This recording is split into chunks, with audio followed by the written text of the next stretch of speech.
So I'm Iliya Katz, heading the infrastructure division at the budget department in the Ministry of Finance, and I was asked to give the perspective of the Ministry of Finance on the horizon of the upcoming infrastructure projects in the next decade. One way we see it is that infrastructure is aiming to cope with the population growth in Israel. One thing that is unique about Israel is its population growth, which is 2% a year, approximately five times faster than that of the OECD countries. That means that today Israel is one of the densest countries in the OECD, but in 20 years or a bit more, Israel will be the fourth densest country in the world. That's a huge challenge for the Israeli infrastructure, and obviously for anyone who deals with public policy in the country. We look at Israel's investment in infrastructure, then we see that it's been increasing over the years, both nominally and as a percentage of the GDP, from approximately 2%, a bit less, from approximately 2%, in the next few years, we will raise to almost 3.5% a year, percentage of GDP investment in infrastructure. That's throughout the sectors, both in transportation, electricity, water, infrastructure, etc. If we compare it to the OECD, so in the OECD, the investment in infrastructure is approximately 2%, the average, and we are about to get to more than 3% if everything goes according to plans. And during these days, the Ministry of Finance is very busy with approving the 23-24 budget. It's been approved with the cabinet 3 weeks ago, and will be handed to the parliament, to the Israeli parliament, the Knesset, in 1 week. And this budget, the Israeli budget for the years 23-24, is one of its main goals is to increase the investment in infrastructure, and also, given the fact that we are here as a part of the Construction Law Society, we also deal with, although we are just economists, we also deal with construction law in a way, and we propose to the parliament to approve a national infrastructure law, which I will speak about shortly. That's a unique law that is supposed to make those projects, those already founded projects, to make it easier to execute them and to execute them faster. If I'll go over shortly on the different sectors and the different projects that are the main projects in the different sectors. So if we look at the energy sector, population grows in Israel at about 2%, but the demand for electricity grows at about 3%, or this is at least the projection for the next decade. That is because we have the demand from electrical cars and from the different electrification of the mass transportation systems, such as the light rail and the heavy rail, which all will be electrified, and that increases the demand for electricity. We have this challenge of increasing demand of electricity, and we have the challenge of making the transition to green energy. We plan to deal with this challenge first by building several more conventional gas power plants. The first one, Sorek, which tender will be published very soon, which will be approximately 800 megawatts. That's the first of the major projects that is going to deal with the increasing demand in electricity. We hope that in the next year there will also be published another tender or some kind of competitive procedure to build another power plant with more or less the same size as Sorek. Both of these plants are supposed to deal with the demand of electricity up until the year 2030. And if we look further than that, to the years 2030 up and upwards, up until 2040, the projections are that there will be needed at least 5 more power plants in order to deal with the electricity demand. And regarding the transition to green production, we would need 12 gigas of electricity, 12 gigas of added electricity using solar plants, and 4 gigas of electrical storage in order to store this energy and use it in the relevant hours. This will enable Israel to reach the goal of 30% of electrical use up until the 30% of green electrical use up until the end of the decade. Most of the, or at least a very huge portion of the electrical production in Israel using solar panels will be done at the periphery of Israel, mostly the southern part of the country. And in order to deal with this, in order to take the electricity from where it's produced in the south to where it's being consumed in the center, we will need a huge investment in a transmission network, more than 4,000 kilometers of high voltage system, and tens of dozens of substations in order to deal with the electricity use, in order to pass it from the south and from the north to the center of the country. Regarding the water sector,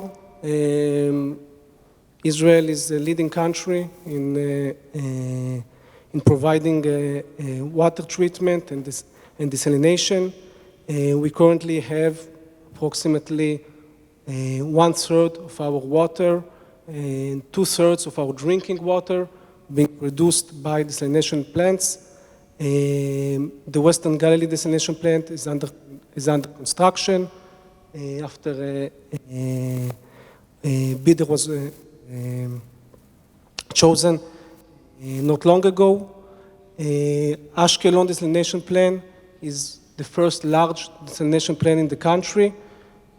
Its concession is about to end in 2027. The goal of the country is to extend this desalination plant to add 100 million cubic meters of water to this desalination plant, but with a new concessionary that will do it. Also, we have a very big desalination plant in Emek Hefer, which is currently under review.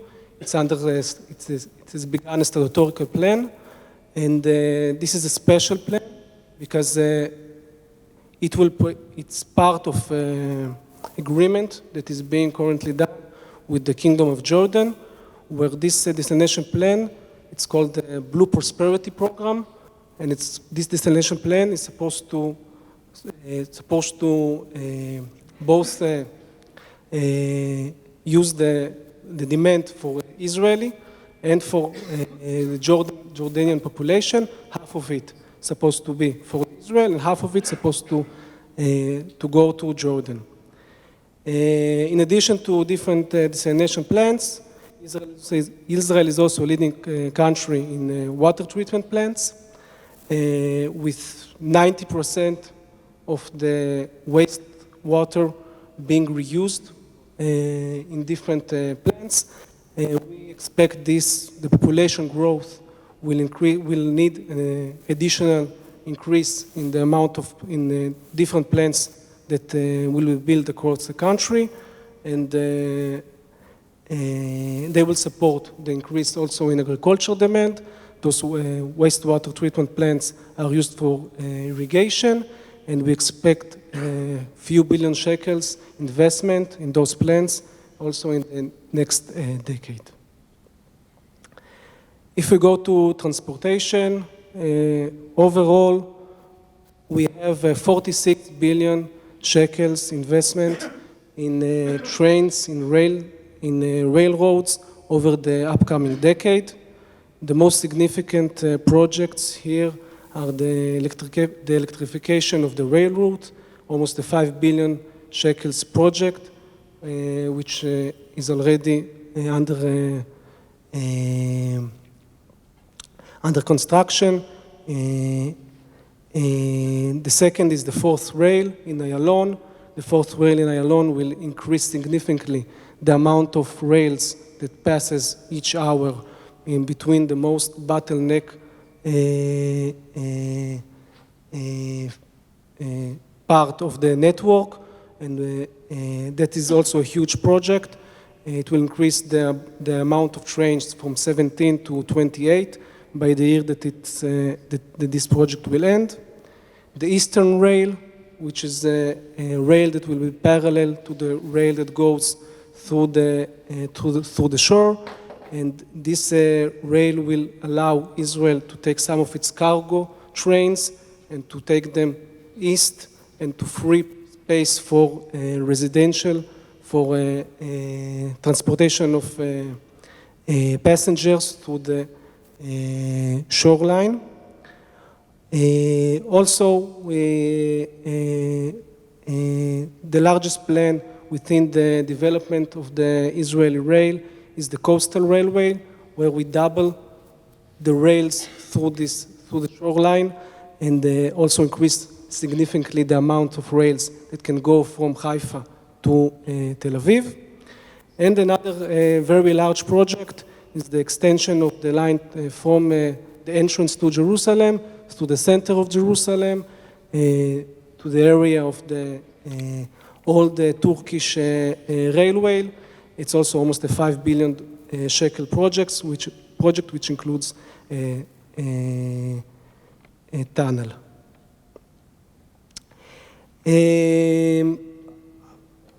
Our most significant investment that comes from our most significant shortage is in mass transportation projects.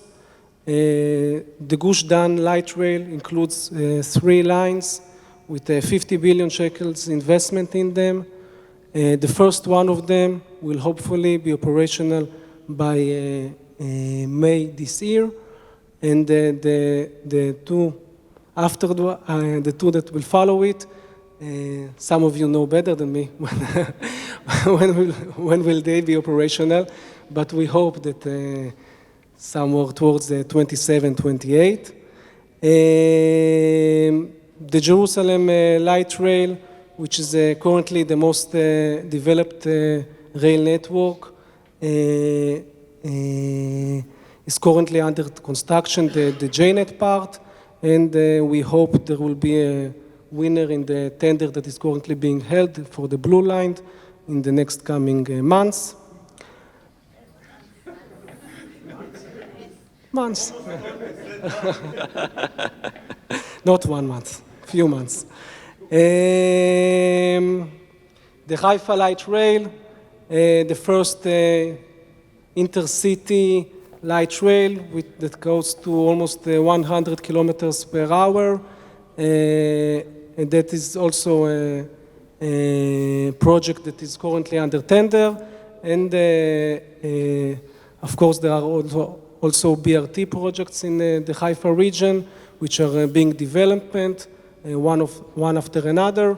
And the total network of those projects will be approximately 200 kilometers that will go through the Haifa metropolitan area. Another project is the BRT for Rishon, and another project is the BRT for Rehovot Nes Ziona. Those two projects also fully funded, and the tender for them will also will be next few years. And another project that is currently under development is a mass transportation solution for the fourth metropolitan, for Be'er Sheva, which will include either an LRT project or a BRT project that will serve the center of Be'er Sheva and the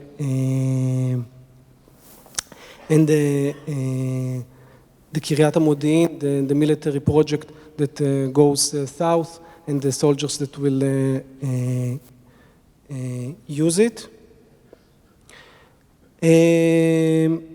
Another huge project that it's the largest that this country has ever had is the metro project. It's a 150 billion shekels project that spans over 149 kilometers. It's almost fully strategically plan approved. Its strategic plan is almost fully approved. After the budget for 23-24 will be approved, we hope it will also be fully funded. We have a unique funding for it, since it has a very high rate of return on the government investments in it. We hope that it will be a threefold rate of return on this investment. We also use a land value capture kind of scheme in order to capture the value of this project to the country and help us fund this enormous thing. And this will definitely be a country-changing project with more than 2.4 million passengers driving each day this and using these lines. If we look at roads, then in addition to 26 billion shekels investment in construction in different road projects over the next development plan for roads. There are several public-private projects. The first one is the fast lines. Some of them are already under construction. Some of them, the tender will be published in the next few months. Another is the extension of Highway 6 up until Beta Emek. It's in the area of Akko. This project is also funded, and it began development. And after it will add a 19-kilometer extension to the existing highway. Another project which is currently under political debate or under review is a better word, is the congestion gates. We, the Ministry of Finance, really believe in this project, and we hope it will continue, but as you said, it's currently under review. But we don't see any other option than building those gates sooner or later. How do we deliver all of those projects? So one aspect is that we in the Ministry of Finance are responsible for funding those projects and supporting the money needed in order to build them. Another thing that we try to do is to help the regulation for those projects. And part of the budget, of the 23-24 budget, is part of the Omnibus Law that comes with the budget, is a National Infrastructure Act that is aiming at reducing or solving some of the main barriers that different projects in the country have seen.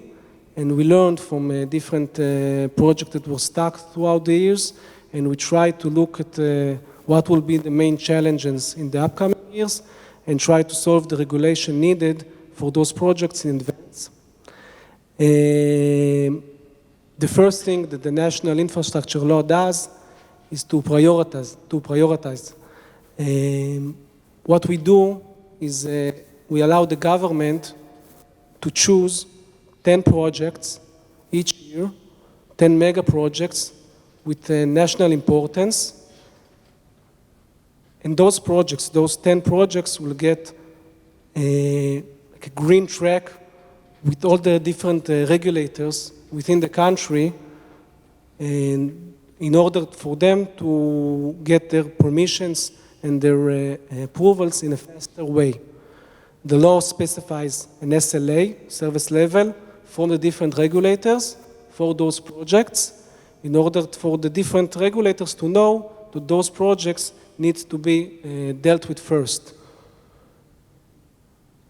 The law also specifies, in addition to these 10 mega, super important projects, a few dozen of other essential projects for the country, which also will also have prioritization in order for the different regulators to see those projects in a different way than they look at smaller municipal and local projects, and to deal with them in a much faster manner. Besides the prioritization, the law also tries to shorten the planning system. It makes specific amendments for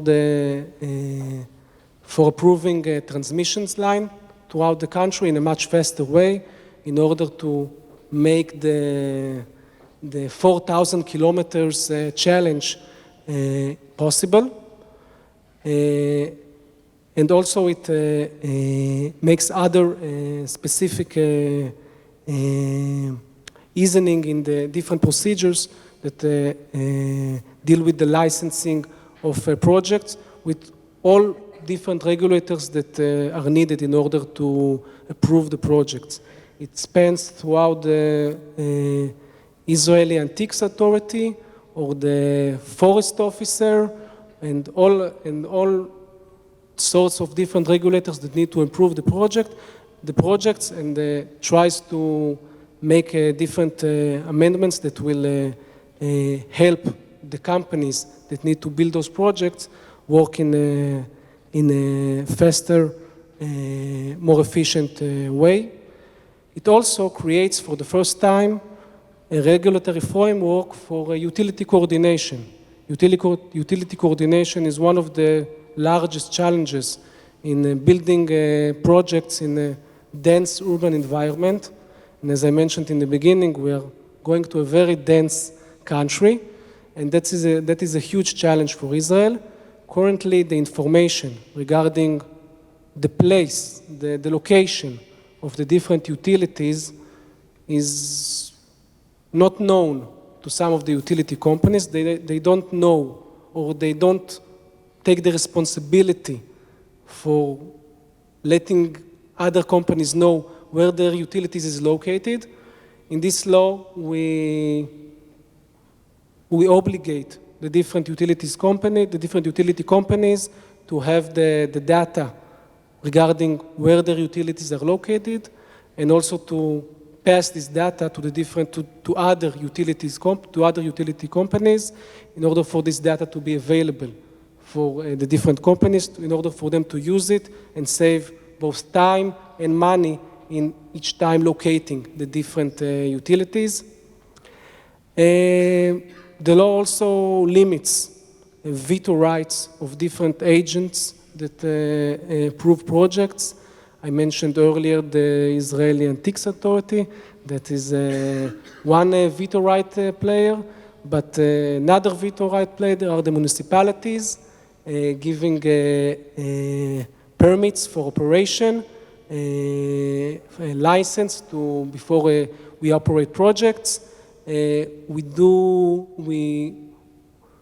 allow in this law a bypass for different veto rights in order for local interests not interfere with the major national interests that goes with promoting national infrastructure projects. And also there are a lot of smaller updates to regulatory mechanisms that are supposed to help you deliver those projects in a faster, more efficient way. That is in very shortly. Thank you.